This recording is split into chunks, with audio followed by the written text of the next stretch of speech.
Welcome, everyone. Today's talk is how to create a games industry in your country. And this is pointed at countries that don't currently have a game industry.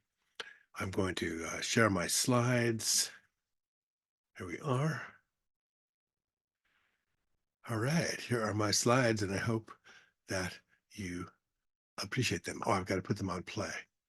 On play. Here we go. They're on play. All right. So this is the 18th of December, 2023. And I'm assuming that you mostly want to look at the slides and not me, so I'm up in the little corner. And there's my email. Silicon Valley is known as the hub of technological innovation and entrepreneurial spirit. And that has led to the attempted creation of copies in other places with names such as Silicon Beach, Silicon Roundabout, Silicon Docks, Silicon Wadi, and other such ersatz places. And with the success of the games industry in the United States, the European Union, Japan, and China, the desire for founding of a games industry in unserved parts of the world is growing dramatically, especially since much current technological innovation comes from the game industry. In this talk, I discuss how to create a games industry where there is none. So from the outside, Silicon Valley looks easy to replicate. All you have to do is find some unused piece of dirt, slap up some industrial shells for open plan offices, and come up with a snappy name for your sign, something like Silicon Beach or Silicon Dust Bowl. And if you've forgotten space for trendy restaurants and affordable housing for your development teams, then so what? Okay, I didn't really mean that. The game industry is kind of like this, and I'm going to try from a high level to describe to you the various required parts and the required costs. This is the high level picture, and when you get to the end of this talk, you might want to come back to this picture once again. It tells you all of the pieces in one slide, and this talk could just be one slide. All right, number one, game development talent. You cannot declare that you have a robust games industry in your country unless you have a way to create local game development talent, a way to create and utilize new technologies with that talent, and a way to deploy that highly educated talent on game development locally. In 2004, in the United States, the only way you could get a position in the games industry was to have already been on a team that shipped a AAA title, sort of a catch-22. In 2004, when Electronic Arts and Microsoft decided that rating other companies' talents to build their own game development teams was a zero-sum game, that they both ought to try and pull together and support the creation of university programs on game development. And Electronic Arts and Microsoft supported some 38 different university game development programs and put all the founders of those programs onto the same cruise ship for several years worth of socialization and information transfer so that there was some coordination between the programs. The amazingly humorous part of this effort was that when you spoke to the hiring people in the games industry at Electronic Arts and Microsoft in 2006, 2007, they all continued with the mantra of, we only hire people who have already shipped a AAA title. That eventually got sorted out by the various game development programs having end of semester demo days where the student built games could be presented directly to the game development hiring people so that they could see the nascent talent visible in what was being presented. So the starting thing required to create a games industry is to build an enduring game development program that your nascent games industry can hire from. Figure 2 shows the high level of what such a prototypical game development education program should look like. We spoke about this in detail in a previous column, but it basically is a master's level program with a master's in game development, or a master's in game design, or a master's in game art and design with focus on concept art or 3D modeling or game animation or game sound design. And the end of each of these degree programs is a year-long advanced game projects course, parts 1 and part 2, and that pushes right into, with best projects go into an incubation and acceleration center for game and technology startups. All right, so this is what the university program ought to look like if you create one. Question becomes how big a program to create. And I've been approached by many places globally, and they are all interested in creating a games program. And when you ask them how big a program do they want to create, they usually all say, can we start with something small?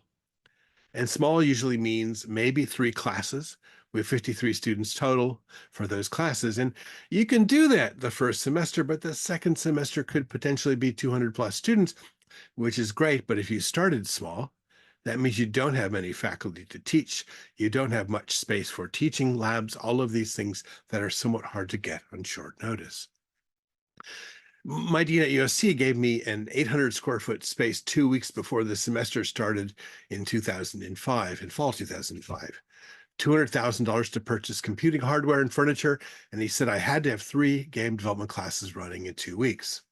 He also gave me the bonus problem, saying I could only have that space for 90 days, even though the semester runs 5 months. I worried all semester that he was going to be at the door asking us to move out once 3 months had passed. Well, we did get to have the space all semester long, and we then had 150 students the next semester in that same 800 square foot space and no additional budget. Our first demo day had 12 people from the games industry come to visit, and all 53 students could be in the lab to see the demos and do the demos. Second semester, we had 65 people from the games industry attend and 150 students trying to cram themselves, phone booth style, into that spacious 800 square foot space. So we did not get much additional space for 10 more years or much of a budget until we got a 4,000 square foot space off campus, the USC Game Pipe Laboratory. So for those of you thinking start small, please just do the right thing and figure out how large you want the program to be and shoot for the stars. I suggest that you plan for 1,000 total students taught by about 65 faculty. I can send you the spreadsheet as to why those numbers make sense if you so desire. Where do you get the teaching talent? Well, hiring for new faculty for a games program in the United States in a city where there is a large development effort already happening is easy. There are plenty of game developers that would love to teach part-time in the evenings, and many who would like a career change to the easy life of being a full-time faculty member. I say easy life as a kind of humorous joke for those of you who are faculty. But if you're trying to create a games industry in a new country, where there are not any developers, then you need to do special things to acquire your faculty. There are 2 parts to this. One, bring in game development faculty from other countries by offering them a great opportunity and a salary double what they made back home or wherever they currently are. And 2, educate your own faculty from the best students you find in your program, and you need to do both of these 2 parts, by the way. Now, one country I've been following has founded the entire university focused on AI, and their seed faculty, they were all early and recent retirees from Carnegie Mellon University, including a former dean that tried to hire me away from the Naval Postgraduate School in 1986. So a quick start with respect to hiring is to find faculty recently retired or separated from an outstanding games program in the United States and bring them on for a 3-year contract. This would get you up and running quickly with appreciative faculty looking for something interesting to do for a few years. And if you focus on your best students, the ones whose presentations are outstanding and smart, then you could begin the dance of trying to get them to teach in your new game development program upon graduation. The most important hire for the new game development program is the university president, basically the person who makes sure an appropriate amount of money flow is there to create and run the university. Additionally, there needs to be a smart provost who oversees the academic programs from a high level, and hiring a search firm with experience in such hires is probably the right thing to do. The costs of this new university, if you propose a plan to create the games industry in a new country, the next question people ask you is, what does it cost? Well, it costs whatever you want. But I put together this spreadsheet draft to kind of show you the size of what we might be talking about. And in fact, by the way, the spreadsheet I'm going to show you is once we have 1,000 students, these are the operating costs and revenue flows of the university. This is not the money from the start, which is a different spreadsheet, which I'm not going to show in this presentation. So first, it's a spreadsheet, and all the numbers are changeable to allow you to see what happens if the numbers are different. If you change the total students number, currently 1,000 students, it changes the amount of tuition the university receives per year. And the tuition currently $150,000 per year is changeable as well. That is a very high tuition. I put it there because the cost for starting this up and running it seemed really high. And if I didn't put that number in, then I would be in the red from the start. The size of the faculty set at 65 is also adjustable, and you can see how it impacts budget. The average fully loaded faculty costs about $500,000 a year is a guesstimate, but it is a guess based on experience. The leadership costs are similar to those visible at a university like the University of Southern California.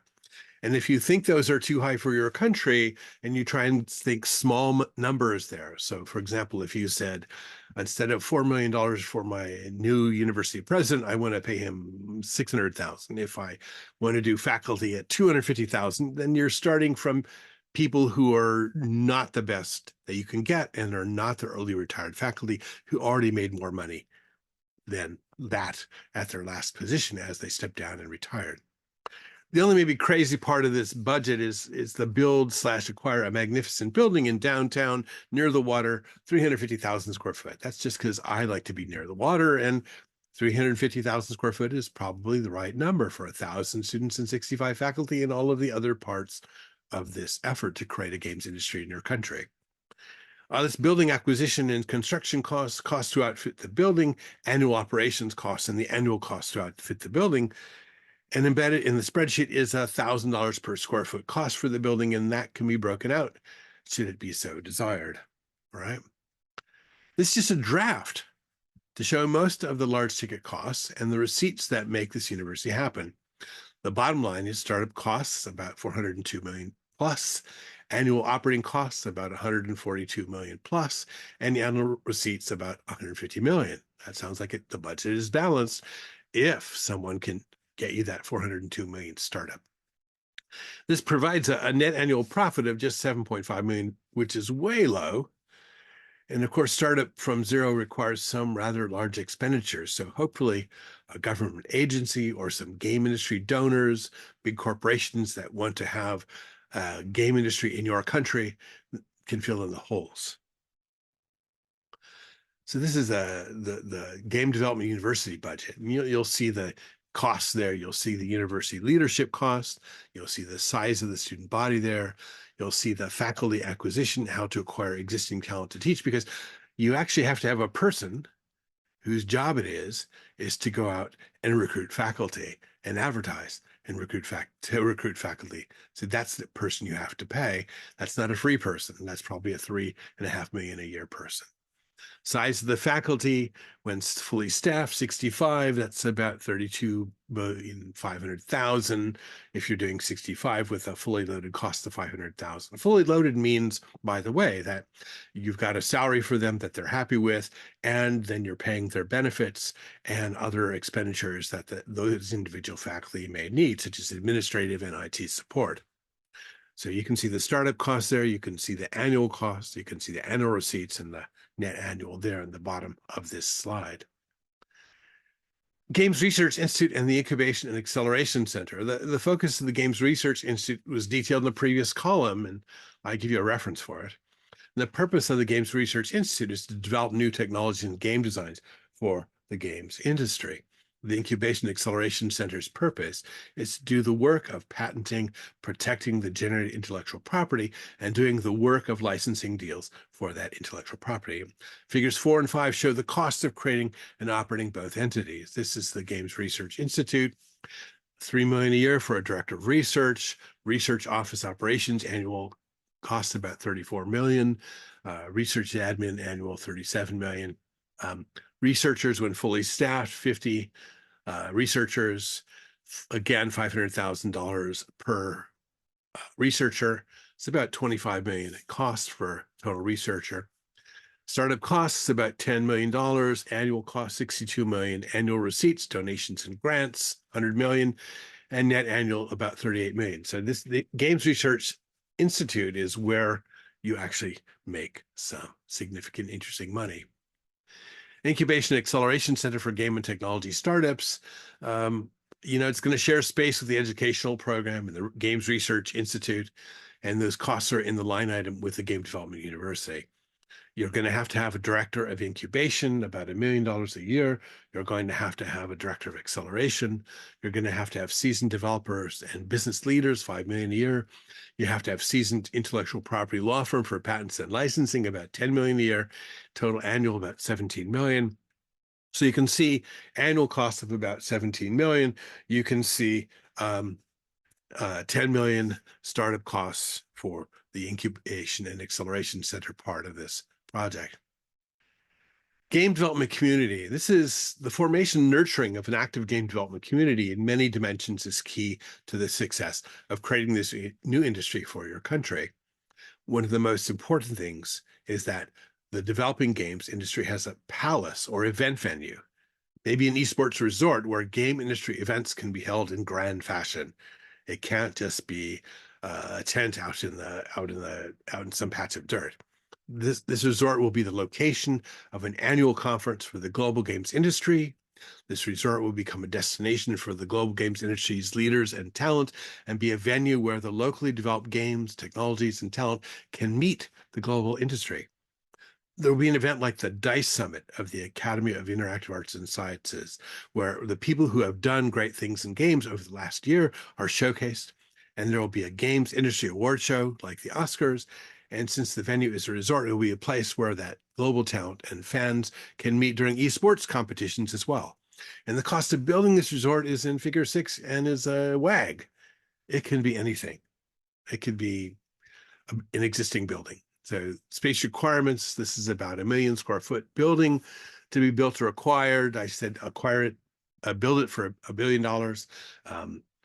Staff, director of research for esports resort, 5 million per year.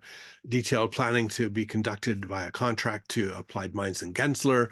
Build out of the resort from the vanilla shell, about $1 billion. Esports resort budget roll up annual director, 5 million. Resort creation, 2 billion. Resort annual maintenance and upgrades. Resort staff annual to operate. Resort annual receipts. Net annual is about $2 billion. So you can make money significantly from this. So conclusion, this column has been, and this talk has been a high-level presentation on what it would take and cost to create a games industry from scratch in your country. There are many reasons to do this. One is you want the youth of your country to stay home and build games whose stories emanate from local historical contexts. This is a big reason. If this is the Middle East, there's no one focusing on stories for the Middle East in the game industry at this point. Developers in San Francisco and Los Angeles don't even know your country's stories. They don't know your histories or where you are on the map, most likely. Games are media, meaning they communicate a story from a particular point of view, and that point of view comes from the developing team.